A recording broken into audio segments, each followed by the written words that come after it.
قاعد معايا في بيت واحد وأنا معرفش ده كله. وابتديت كل يوم ألاحظ حاجة غريبة بتحصل. كل يوم يرجع من شغله يدخل عدل على أوضته، وأنا مش فاهمة فيه إيه. معقولة اللي كنا نشك فيه يعني يكون حقيقي؟ طب إزاي بس؟ لكن أنا ما كنتش عارفة أثبت في الأول الكلام دوت. فضلت راقبه من بعيد لبعيد، وطبعا أنا قاعدة في البيت أنا وهو لوحدنا، وبصراحة كده ما كنتش عارفة أبدا إن ممكن يعمل كده. ومع مين؟ معايا أنا؟ إزاي؟ ده أنا أقرب واحدة ليه. بقيت أراقبه كده كل يوم، لحد ما في يوم شفته قلت له أنت بتعمل إيه؟ قال لي أنا مش بعمل حاجة، أصل أنا دخلت. فجأة هو اتخض وغير كل اللي كان بيعمله، لكن الموضوع فتحه من غير ما يحس. أصل يعني الموضوع ده بيفضل ثابت كده في مكانه، هيخبيه إزاي؟ دي كل حاجة قصادي. قلت له بقولك إيه، أنت بقالك فترة متغير وأنا واخده بالي، لكن بصراحة مش عارفة أنت بتعمل إيه بالظبط، لكن النهاردة عرفت. وبعدين أنا موجودة قدامك ليل ونهار، ليه بقى؟ ليه ما تقوليش؟ قال لي أنت عايزاني أقولك إيه؟ قلت له تقولي الحقيقة. هو أنت فاكر إن أنا مش عارفة حاجة؟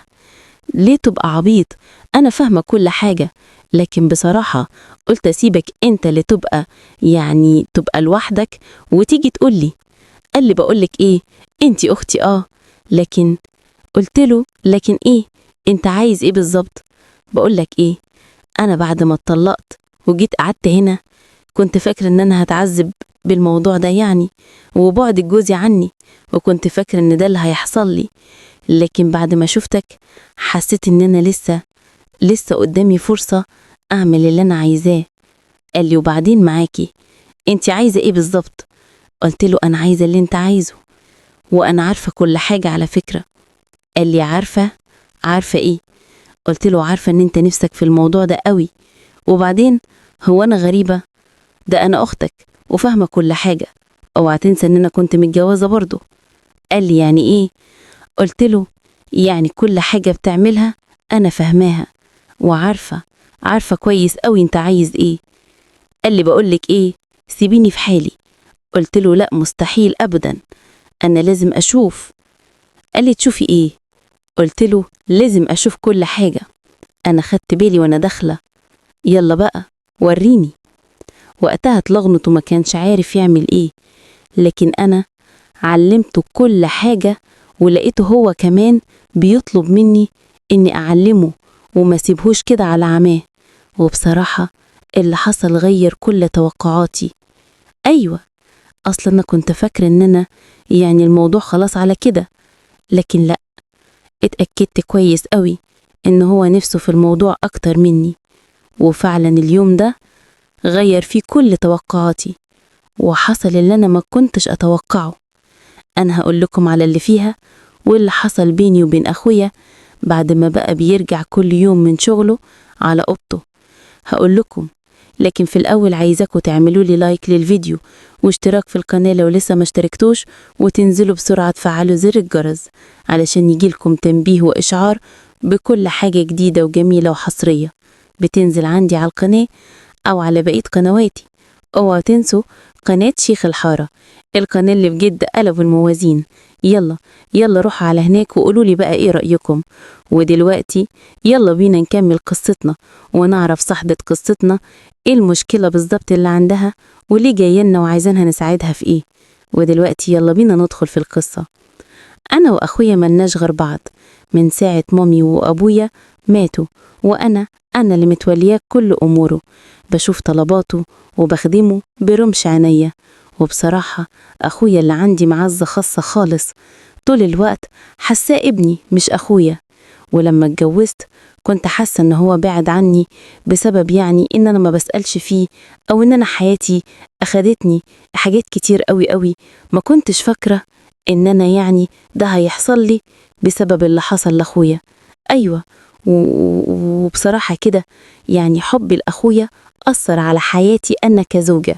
كان كل شوية جوزي يتخانق معايا بسببه ويقولي أنا عمري ما شفت واحدة متعلقة بأخوها للدرجة دي، انتي بيتك ليه حقوق عليا. قلت له بيتي أنا عملت له إيه فمقصرة في حقوقي؟ قال لي انت طول اليوم بتروحي تعملي اكل لاخوكي وتنضفي له وتعملي له كل حاجة، واما انا لا، حاجتي بتتعامل اخر حاجة.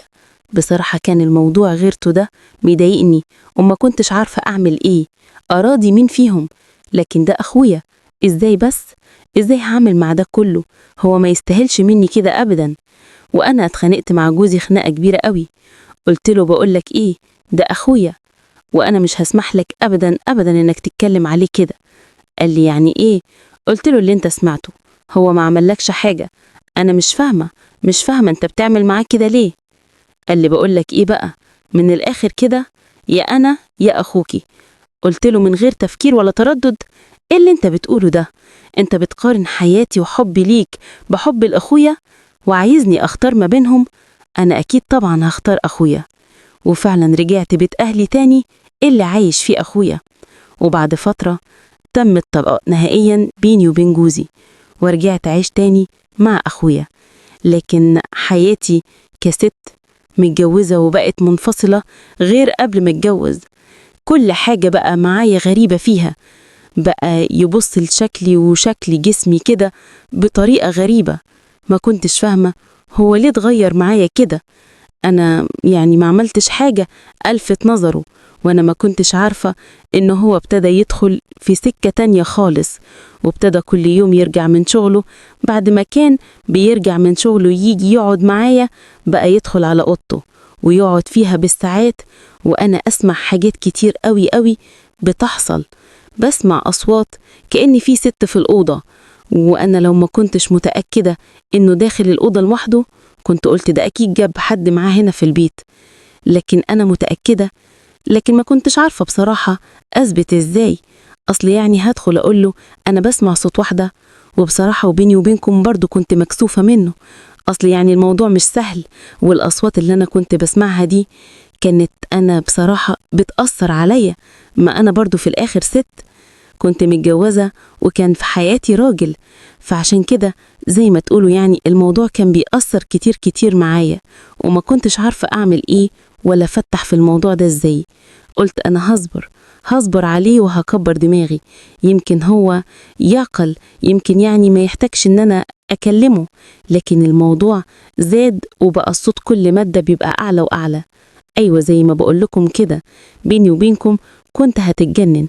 الأصوات اللي كنت بسمعها دي كانت هتتجنني، وخلتني خلاص مش عارفة أصبر أكتر من كده.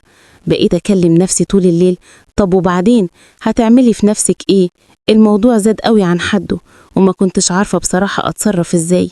لحد ما في يوم جه من بره وأنا كنت قاعدة، قلت أنا مش هسمح له يدخل الأوضة، لكن ما عرفتش أوقفه أبدا. وفعلا دخل الأوضة وابتدى يعمل اللي هو بيعمله. ساعتها اتشجعت نفسي وقلت أنا لازم أعرف إيه اللي بيحصل. بصيت من خرم الباب، لقيته بيعمل حاجة محدش أبدا أبدا يتحملها ولا يصدقها. بقيت ببص عليه كده بذهول ومش مصدقة. معقولة كل ده بيعمله؟ لدرجة دي موضوع الجواز أثر فيه؟ نفسه يتجوز زيه زي كل الشباب. فضلت أبص على الباب وأنا مش عارفة هعمل إيه. وآخرة ما زهقت يعني وما لقيتش بصراحة حل غير الحل دوت. فتحت الباب الأوضة مرة واحدة وهو شاف كده واتلخبط، التليفون وقع من إيديه. لقيته بيقولي أنت بتعملي إيه هنا؟ قلت له أنا شفت كل حاجة، وأنا بقى بصراحة جاية ولازم أجرب وأعرف إيه اللي بيحصل. بصراحة ما كانش عايزني أعمل كده، لكن أنا اللي صممت، ما أنا اللي شفته برضو مش شوية. وفعلا صممت إن ده يحصل وحصل. وما كنتش متخيلة أبدا إنه هو كده ولا كل ده عنده. ومن اليوم ده بصراحة وأنا وهو لازم الموضوع ده يحصل يوميا، لدرجة إن أنا قلت له أنا لو اتقدم لي أي حد ولا حتى جوزي حاول يرجع لي هرفض. لكن بصراحة مش عارفة إيه آخرتها. ما هو أكيد ميسيره يبقى عايز يتجوز ويبقى عنده عيلة وبيت. علشان كده أنا جيت لكم النهاردة وحكيت لكم قصتي، وانتوا بقى تفيدوني وتقولوا لي أعمل إيه وأتصرف إزاي. وأنا هستنى كل تعليقاتكم وأقراها كويس قوي.